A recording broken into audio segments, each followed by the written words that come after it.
For almost a year, the Forum for Democratic Change has battled division issues within the party that saw elections of their National Executive Committee delayed for the first quarter of the year. Elections, however, eventually took place in October, and last week the FDC carried out a training for all the newly NEC leaders while they were told the matters of conflicts resolutions mostly within the party. They are planning to restore the party through reaching out to the willing members of the Katonga, which includes the group that segregated themselves away from the main party, to reconcile and reunite again. Individuals are contacting individuals on the other side. After a month or two, maybe you can sit down and compare notes. But I'm sure you're going to succeed. It does not make sense to continue exchanging. And all the leaders are now set to move in a more positive direction than negative.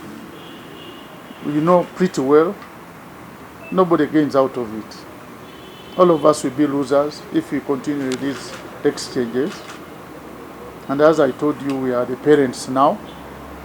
You have to move and even sacrifice more to make sure you resolve those differences.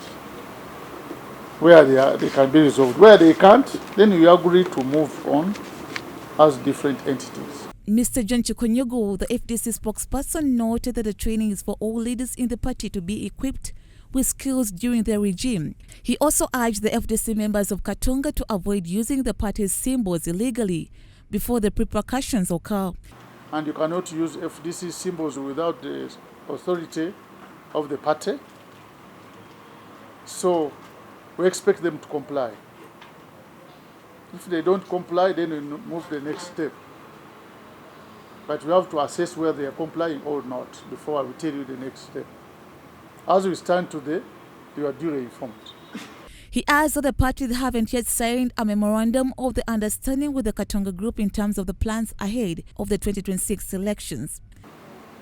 But we have to sit and reconsider it as a new NEC and be given mandate on what to do with it. On 2026, these are some of the topics we are handling in the retreat. How we are going to do our mobilization, how we are going to handle our communication. We went through all those in our retreat. So our leaders are all equipped on what we are going to do, how we are going to look for candidates early enough, and we avoid crashes of primaries, which has been the biggest hindrance to our moving together as a party. The members of the FDC who had earlier contributed to the marriage of the Union of the King of Usoga slated for this month wished Chavazinga William Gabulana Diopeda 5 a fruitful marriage.